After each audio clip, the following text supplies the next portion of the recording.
It was Lucas's birthday party that day and I woke up at 5:30. Not because of an alarm.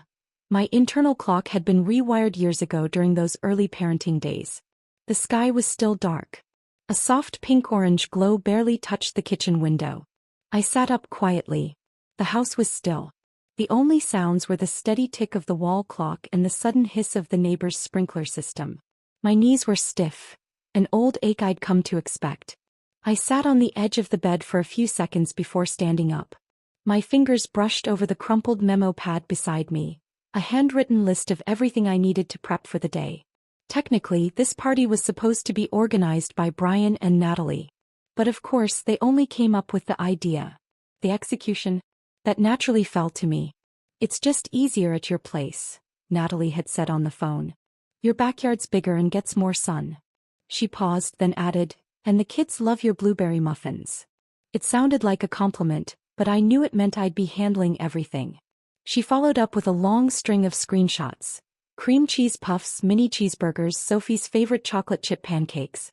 Even the drinks had notes. Not from concentrate, cold-pressed only. I put my phone down, took a deep breath. It would be a lie to say I wasn't tired. Still, I replied, "No problem." I tied on my apron, flicked on the kitchen lights. As the refrigerator light hummed on, I felt like a stagehand behind the curtain, setting the scene for a grand family production. Corn chowder simmered on the stove. A cream cake, prepped the night before, was rising in the oven.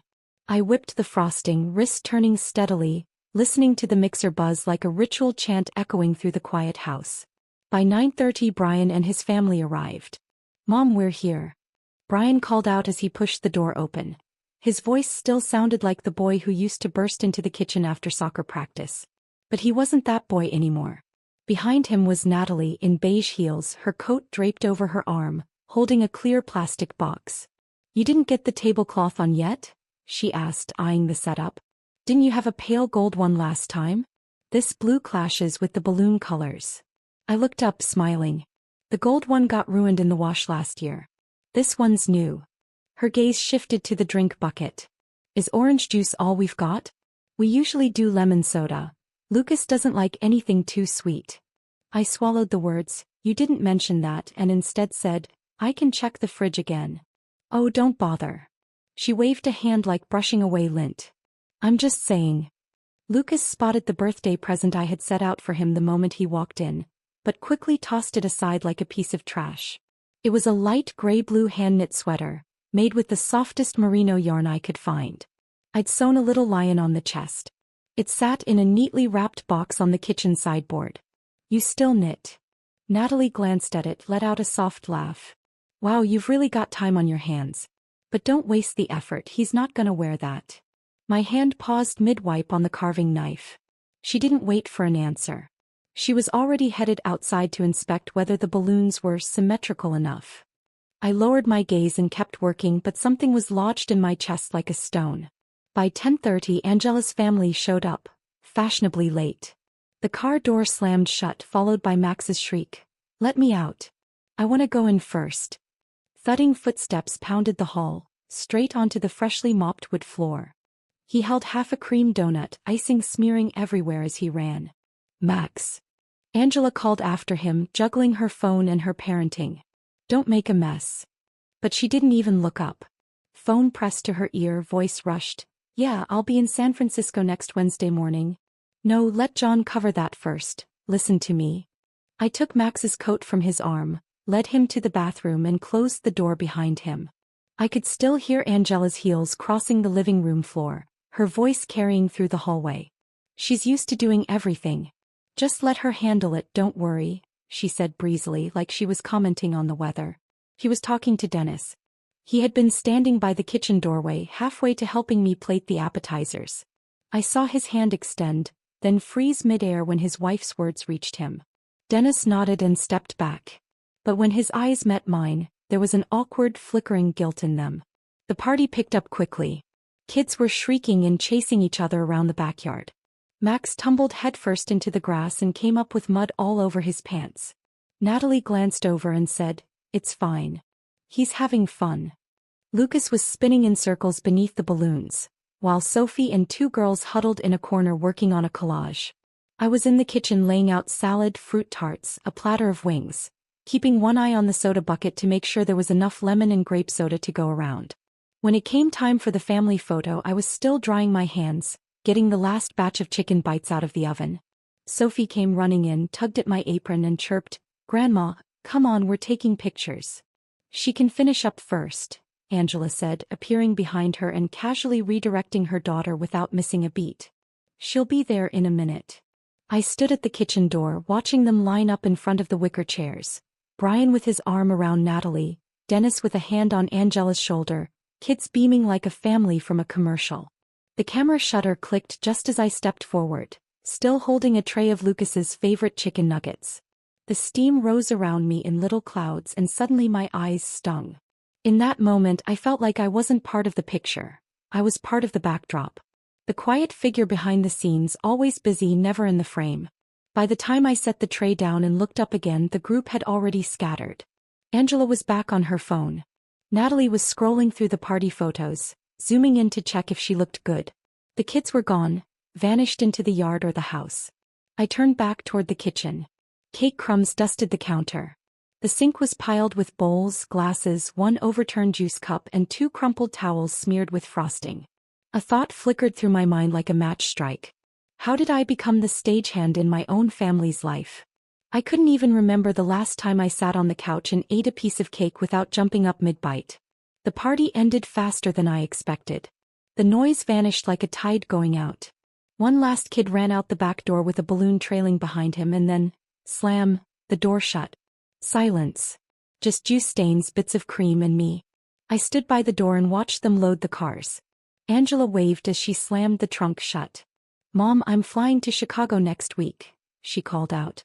"I'll pack tonight. Can you come by in a couple days to check Sophie and Max's school schedule?" I nodded. I hadn't even caught the full sentence. I just nodded because that's what I always did. Natalie, on her way into the car, casually handed me a few bags of half-eaten snacks. "You keep these, no sense wasting them." She didn't mention the sweater. Lucas left with every new toy he'd unwrapped, except one. The neatly packaged box with the hand-knit sweater sat untouched in the corner of my kitchen like a misplaced puzzle piece that didn't belong anywhere. "Grandma's sweaters are so old-fashioned," Lucas had said, tone dipped in mockery. Before I could react, Natalie chuckled, "Don't be so blunt." Then glancing my way she added without pause, "Marilyn, maybe next time skip the handmade stuff. He's into graphic hoodies now, not sweaters." She said it while shoving gift bags into the backseat. Not a trace of hesitation on her face. I stared at the box. The sweater lay inside, untouched.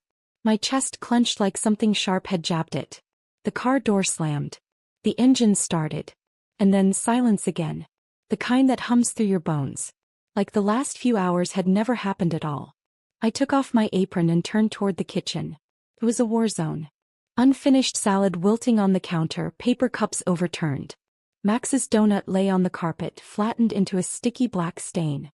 In the sink, a greasy baking tray soaked in cold water. The cake knife stuck upright in a tub of frosting. A soggy dish towel lay slumped beside it. I bent down to pick up a shattered glass and the sharp edge nicked my fingertip. Blood welled instantly. I winced, pressing my thumb against it. The house was too quiet. So quiet I could hear my heartbeat, and the wall clock ticking like mockery. I sat in the kitchen chair, wrapping a paper towel around my finger, staring out the window. The sky was gray, the kind of heavy gray that presses on your shoulders. Wind nudged the balloons in the yard. They rustled softly, almost like laughter. And in that moment I didn't feel tired in the way that meant rest or sleep. I felt tired in my bones. The kind of tired that empties you out from the inside. I remembered another time I was cleaning the kitchen. Frank was on the couch watching a football game. I asked if he could take the trash out. He didn't even look up. "You do this stuff all day, it's not even real work. Why should I help?" I didn't say a word. Just picked up the garbage bag and walked out.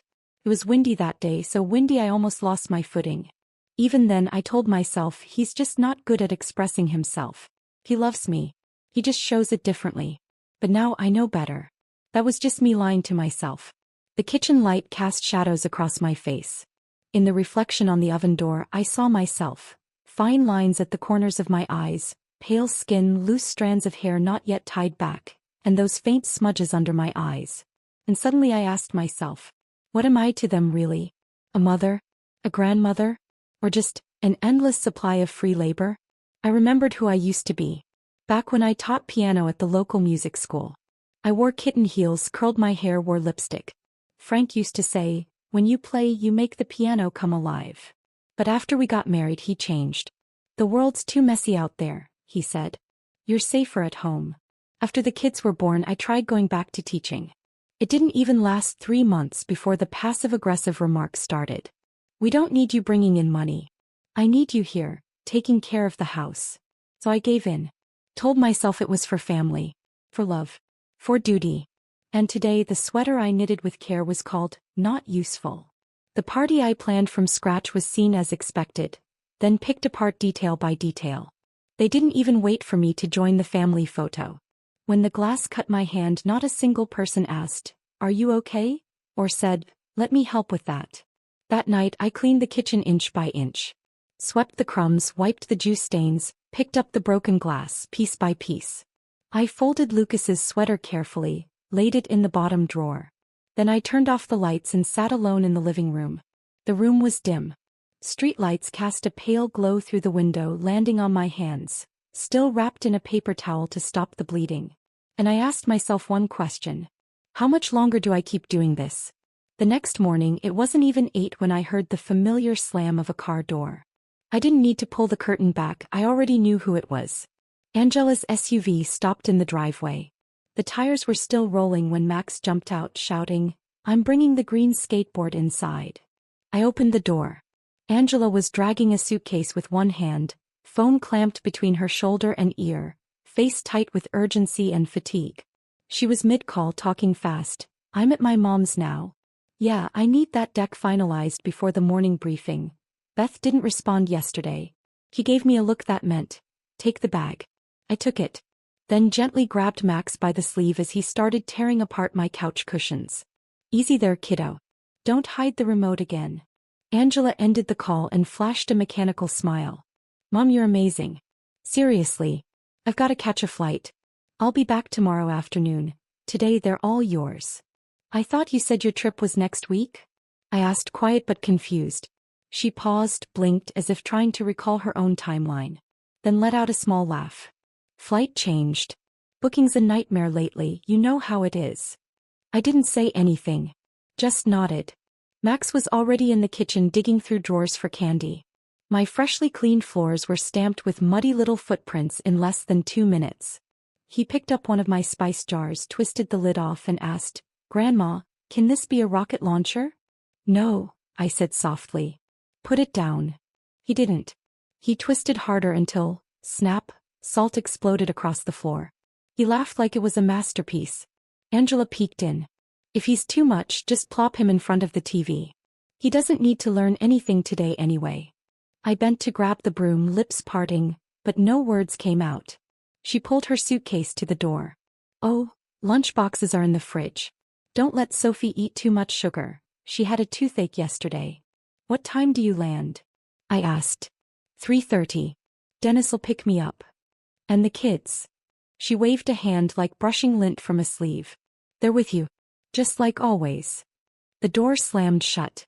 The house was quiet again, just me and the 2 kids. Max was zipping around the living room running takeoff experiments on his green skateboard. Sophie, on the other hand, was sitting quietly by the window coloring.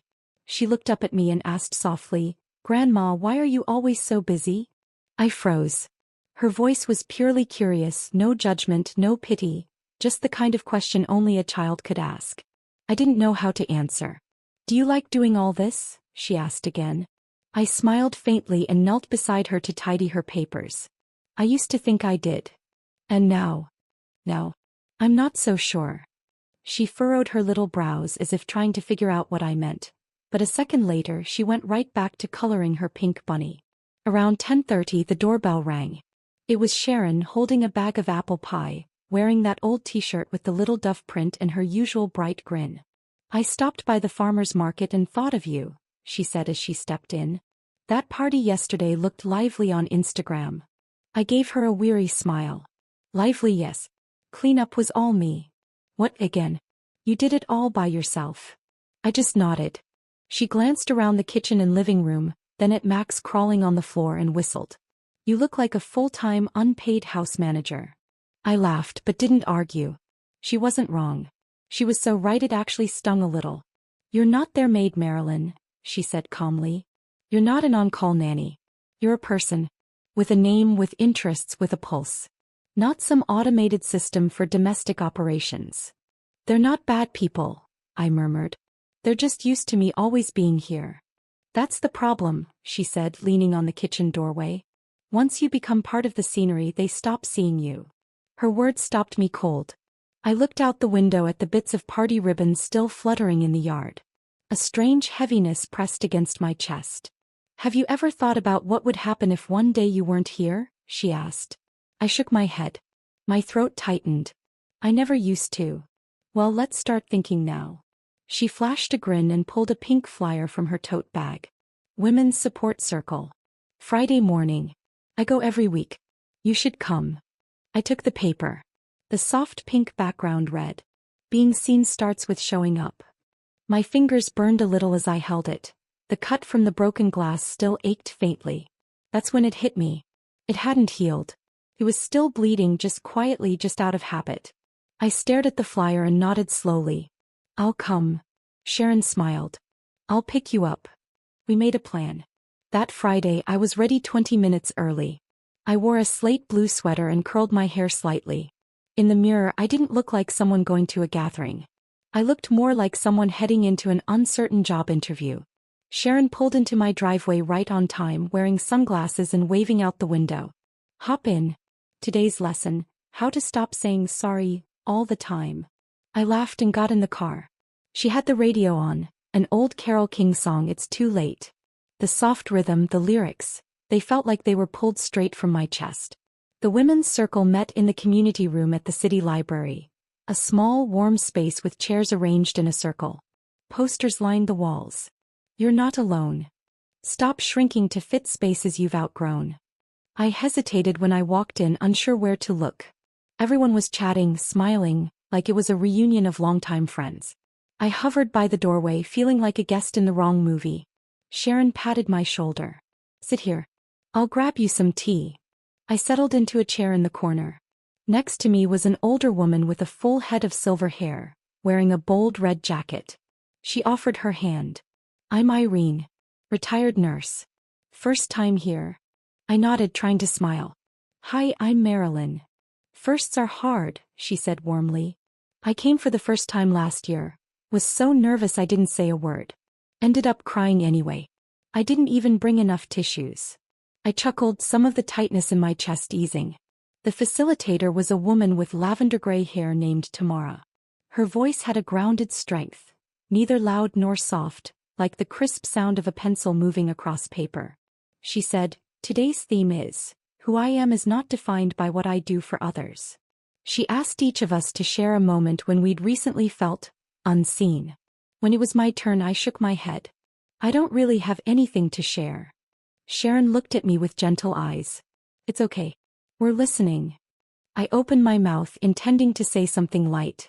But the moment I started speaking, the words poured out like a dam breaking. I spent 5 days last week planning my grandson's birthday party. I baked a cake, decorated the backyard, bought balloons, even made 4 types of salad. I paused, voice quiet. When they took the family photo, they didn't include me. Said I was still busy. The room went still. No one laughed. No one interrupted.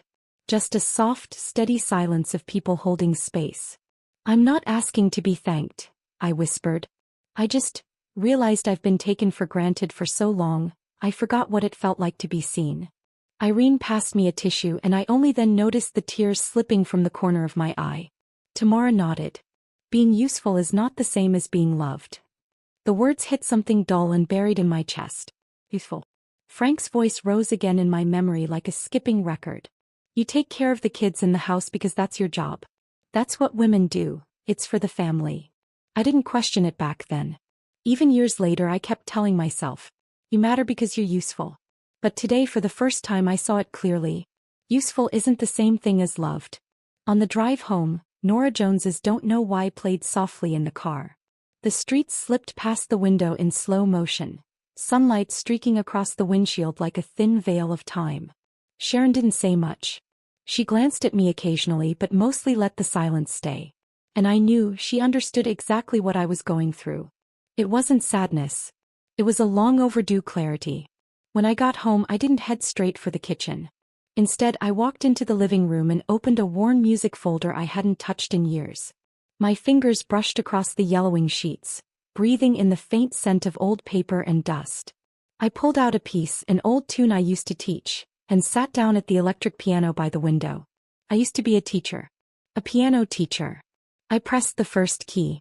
The sound was faint, a little shaky, but it was real. Outside, a neighbor walking her dog paused for a few seconds. He smiled, nodded, then kept moving. I played the entire piece. My hands trembled a bit. The keys were sticky with time. But I didn't stop. I wasn't playing for anyone else. At that moment, I just wanted to tell myself, I'm still here. That afternoon, the sun was just right. I'd just finished a Schubert piece and was about to close the piano lid when the doorbell rang.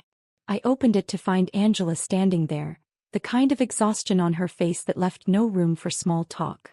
She had a duffel bag slung over one shoulder. Sophie stood behind her with her backpack, looking sullen. "Mom, I need a favor," Angela said right away. "Sophie's got camp next week and I've got a work trip. Dennis can take Max, but I'm completely out of options." I looked at her, calm and steady. "I've got rehearsal that week." She blinked, clearly not understanding. "You've got what?" "Rehearsal," I repeated, sitting back down on the couch. "There's a piano recital at the library next month." Angela stood frozen for a moment, confused. "What are you talking about? Since when are you taking piano lessons again? Can't you reschedule? This is important. Sophie needs you." "I need me too," I said, meeting her gaze. My voice wasn't loud, but it was firm. Her face shifted. "You're refusing to help?" Her voice rose in disbelief. "You've never said no before." I nodded gently. "That's true. I didn't know I could." Angela dropped the bag to the floor, her frustration simmering. "Do you know how busy I am? If I land this client, I'll get promoted by the end of the year. And you're choosing a recital over helping your granddaughter." I didn't answer directly.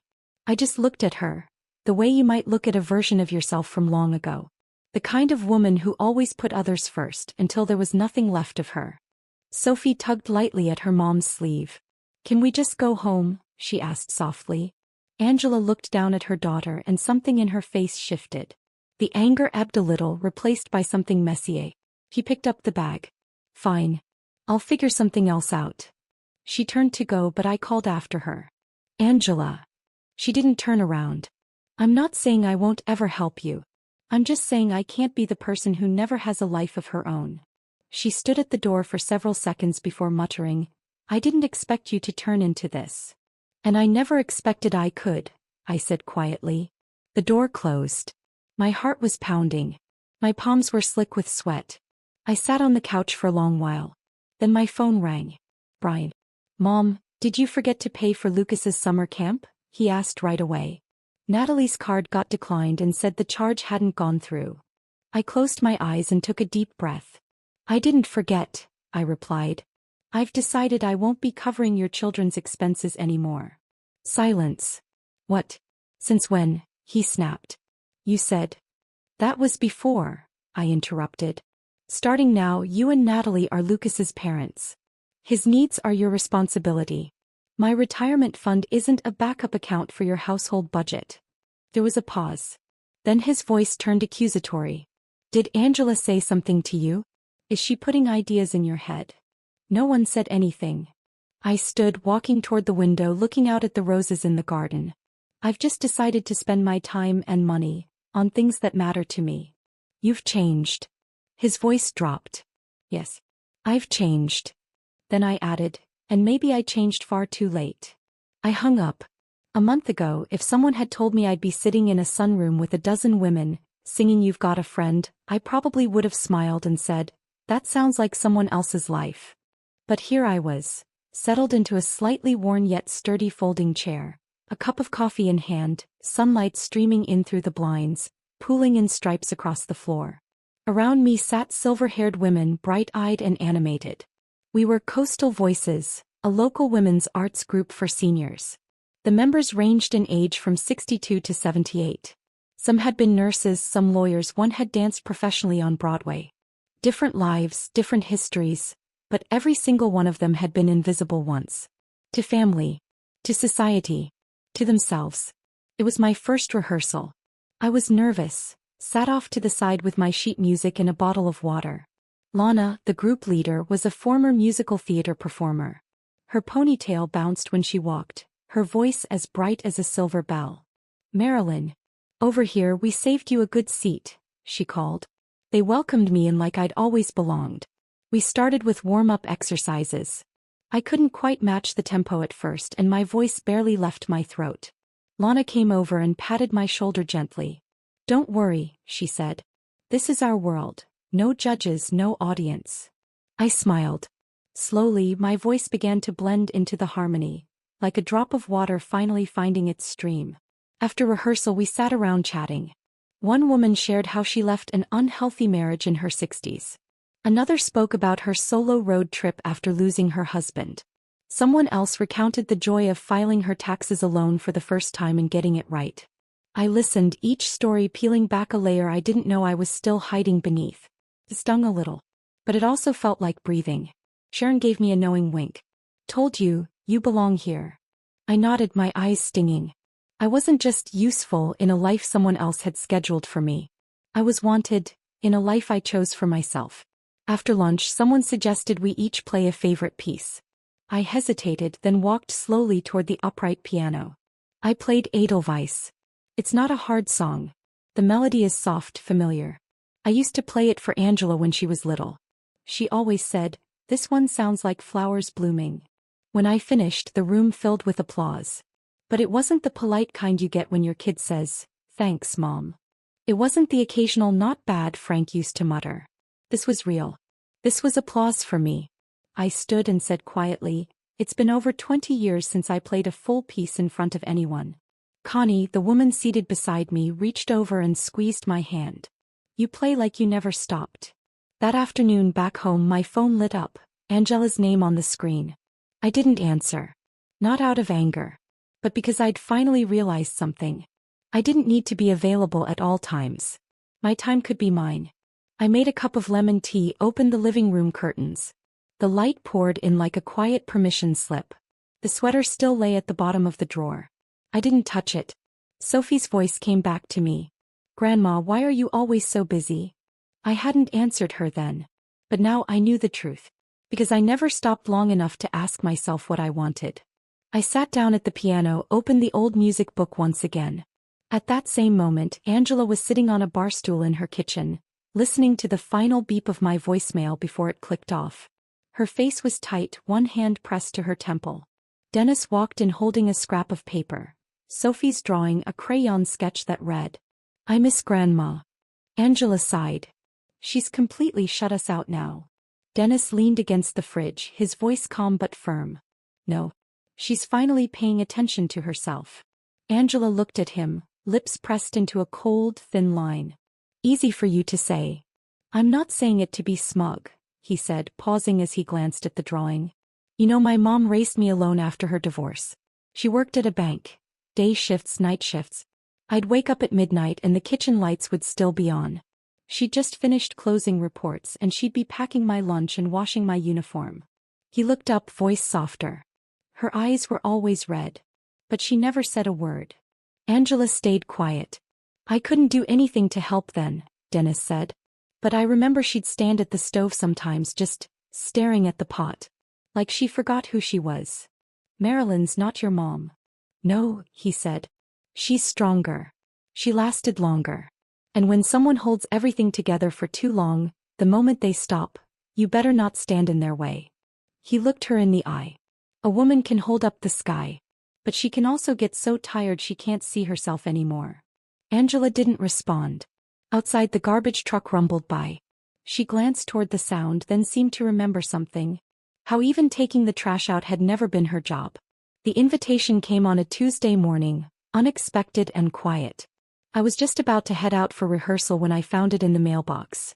An envelope made of thick cream-colored paper, stamped with the logo of the local library. It felt almost like an old-fashioned concert invitation, the kind from decades ago. My fingertips trembled as I held it. As I opened the letter, I could hear Frank's voice in my head. "You're a housewife. Stop wasting time dreaming about nonsense." But the words on the page silenced him instantly. "Dear Marilyn, we are honored to invite you to perform as a solo pianist at the upcoming Voices of the City Women's Arts Gala, to be held on the 25th at City Hall. We believe that a voice is more than a sound, it's proof of presence." I read it 3 times before I believed it was real. That afternoon I brought the letter to our group. The room erupted. Music sheets nearly went flying. Lana hugged me and spun me around. "I knew someone would discover you. You play like you're telling the truth." Sharon leaned in, grinning. "You better wear red that day. Red means you're not in the background anymore." I shook my head, laughing. "I'm not making a comeback. I'm just playing one song." She tilted her head, suddenly serious. "You were always meant to be on a stage." A few days later she came with me to a small boutique in town. We were flipping through rows of scarves when she pulled out a red wool one from the back corner and draped it over my shoulders. "This one. You wear this and no one's gonna mistake you for part of the wallpaper." I glanced in the mirror. There stood a woman, upright and still, her neck wrapped in warmth and color. A single word floated into my mind: present. I was here. And I was seen. The day of the performance, sunlight poured down in rare, golden streaks. There was already a line outside City Hall. I entered through the side door with my performer's badge, changed clothes and waited backstage. The MC was warming up the crowd. My hands were cold. My heartbeat rattled like it did the very first time I stepped on stage in my 20s. I glanced at my phone. A message from Angela lit up the screen. "Client crisis. Stuck at the office. Can't make it tonight. Good luck." I stared at the message. No anger. No sadness. Just nothing. Her absence no longer defined my worth. A few minutes before my set, the backstage door creaked open. Dennis stepped in, holding Sophie's hand. "Hope it's okay we came uninvited," he said quietly. Sophie ran up to me, eyes wide. "Grandma, I wore the yellow dress you like." I hugged her. My heart bloomed with something like sunlight. Dennis came closer, his voice warm. "I told her tonight you'd be like a magician." I smiled. "I'm just an old lady who plays piano." He shook his head. "You're the strongest woman I've ever known." That nearly broke me. All the weight I'd carried alone, years of being unacknowledged, dismissed, expected, suddenly lifted. For the first time, a man didn't just notice. He respected it. When I stepped on stage, the house lights dimmed softly. In the third row, I spotted Sophie, sitting still, hands clasping her little stuffed doll, her eyes fixed on me. I sat at the piano. As my fingers touched the keys, it felt like something lifted me. I played Moon River. A song slow and wistful, soaked in nostalgia. I had practiced it every evening for 2 weeks, unsure if I had the right to choose it. But as the notes flowed, I felt something I hadn't in years: ease. I wasn't performing for approval. I wasn't worried about being liked. Each note said one thing: you deserve to be heard. When I struck the final chord, the applause came. Not polite. Not forced. It was rich, sustained, full of something that sounded like recognition. Sophie jumped to her feet, cheeks flushed, clapping hard. "Grandma, you were amazing," she cried. Dennis stood too, his eyes shining. He didn't say anything, but his nod held a kind of reverence. A nod that said, "I see you now." I couldn't stop the tears. They slid down quietly without shame. The next morning, Sophie sent me a voice message. Her tiny voice crackled through the speaker. "Grandma, when you played piano, I thought you were like the fairy tale lady who turns moonlight into music." I laughed. Something long frozen inside me began to thaw. But elsewhere, a storm was forming. Angela opened her front door just as Sophie rushed in, waving a photo. "Mom. Grandma on stage. She was amazing." Angela froze. She took the photo. On the back, written in messy, innocent handwriting: "My grandma is a star." Her face darkened. "You took her?" she snapped, spinning toward the kitchen where Dennis was setting down a kettle. Dennis nodded, calm. "Yes. I took her. You didn't even ask me." Her voice rose. "She's my mother, not yours." Dennis leaned against the counter. You're her daughter. But you've never truly seen her. Angela scoffed. Oh, stop. I grew up with her. I know what she's like. He's always been like this. Organizing, fussing, cleaning, worrying about everyone. She doesn't know how to sit still. Angela, Dennis said quietly, she's not a role. She's a whole person. Have you ever asked if she still wants to be doing all of this? Angela's brow furrowed, her voice defensive. You don't get it. You didn't grow up with her. She's always been the type to take on everything, and then act like it's no big deal. She's not okay with it. She just hasn't been allowed to have an opinion, Dennis replied, his voice lower now. I was raised by a single mom. I know what it looks like when a woman's holding up a home completely on her own. I'll never forget the look in her eyes, like she forgot who she even was. And that look, I still see it in Marilyn sometimes. Angela faltered, her voice softening slightly. So what? She never said she didn't want to. She's saying it now. Dennis's voice was steady, unwavering. You're just so used to her silence meaning everything's handled, that when she finally speaks up, you take it as betrayal. Angela's gaze wavered, but she held on to her pride. I have work. I have pressure. I'm holding this whole family together. I can't do everything. Dennis didn't push. He simply said, no one's asking you to do everything. But you need to realize, taking care of everyone shouldn't be a lifetime sentence for your mother. Angela opened her mouth, then closed it. She had no answer. That same moment I was at home sifting through an old drawer when I found a photograph. Angela was 6. I'd taken her to her first piano concert. She sat on my lap, her eyes wide with wonder, fixed on the stage. Back then she'd say, Mom, when I grow up I want to play piano too. But she grew up. And now she's the one telling her kids, don't bother Mommy, she's working. I don't blame her. It's not all her fault. She was raised to believe, my mom is supposed to be like this. Quiet, reliable, non-disruptive. I no longer wonder when they'll understand me. All I know is, I'm not going back to the kitchen.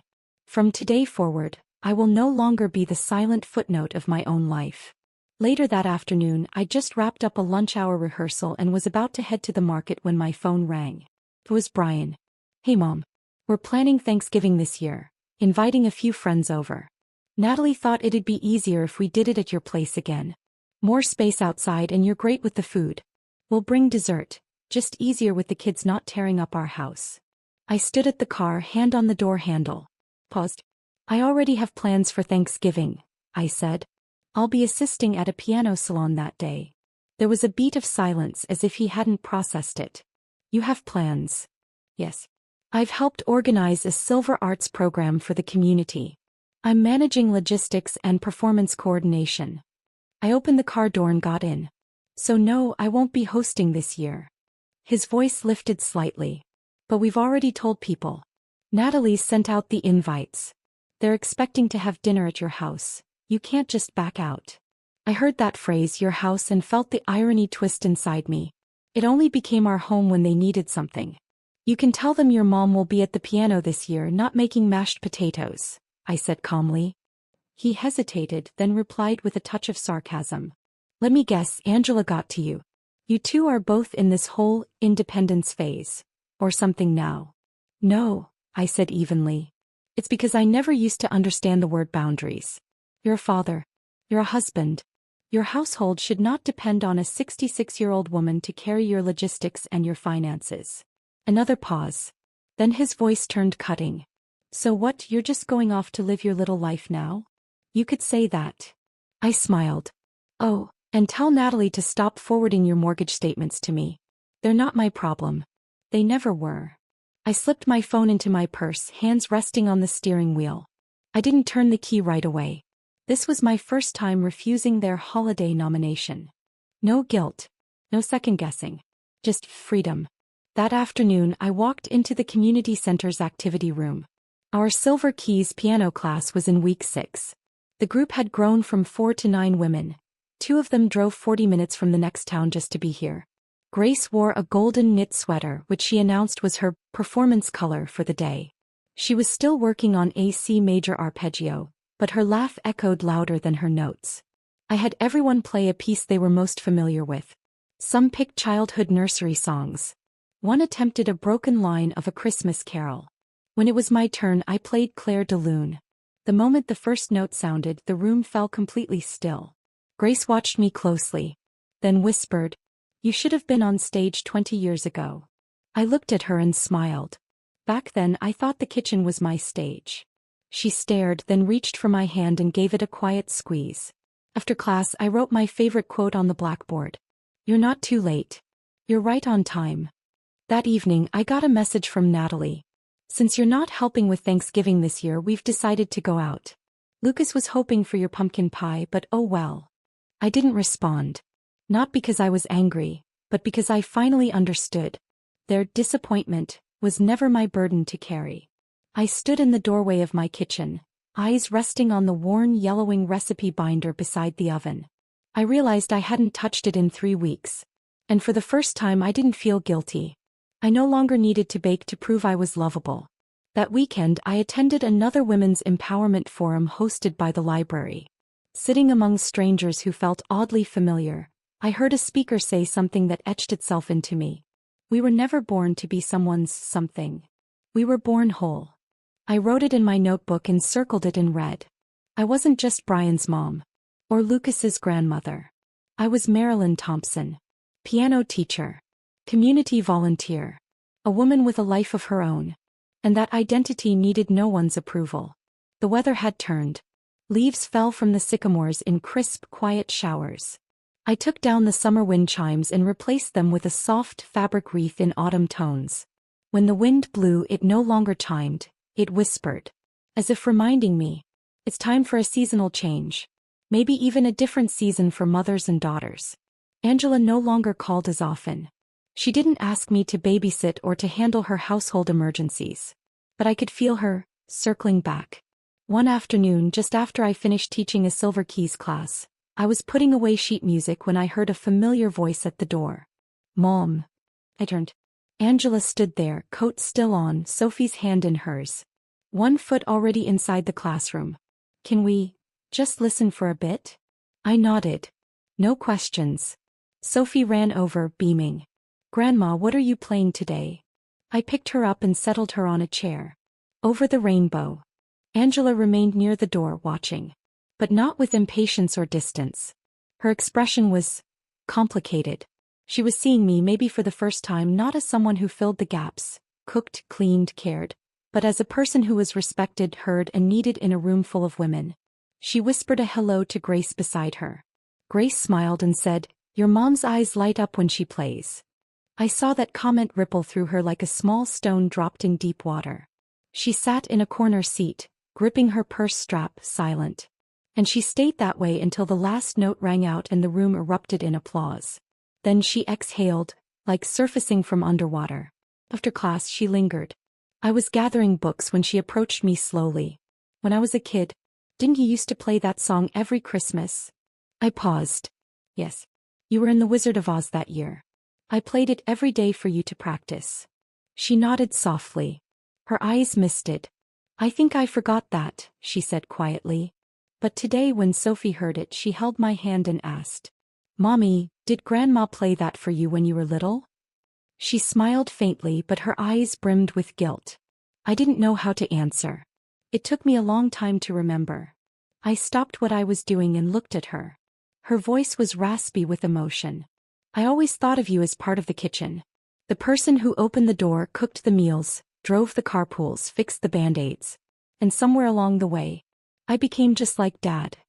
I didn't interrupt. He never listened to you, never gave you space to dream.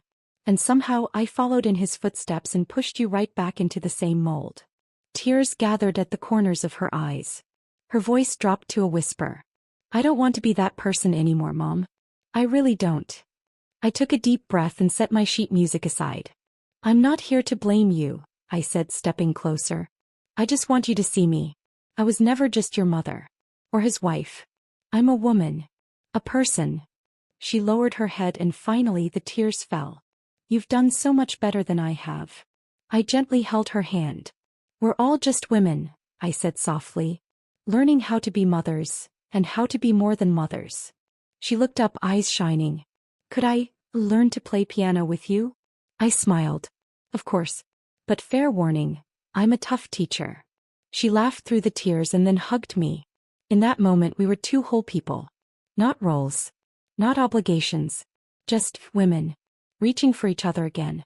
That night at dinner, Sophie handed me a drawing. "This is you playing the piano," she said. "And Mommy's next to you. And I'm in the middle." I looked at the crayon lines. Simple, colorful, filled with joy. And I felt a kind of tenderness I'd never known before. I finally understood. Some wounds don't close with silence. They stay open. Just long enough to grow something new. And Angela and I. We were finally beginning a different kind of mother-daughter journey.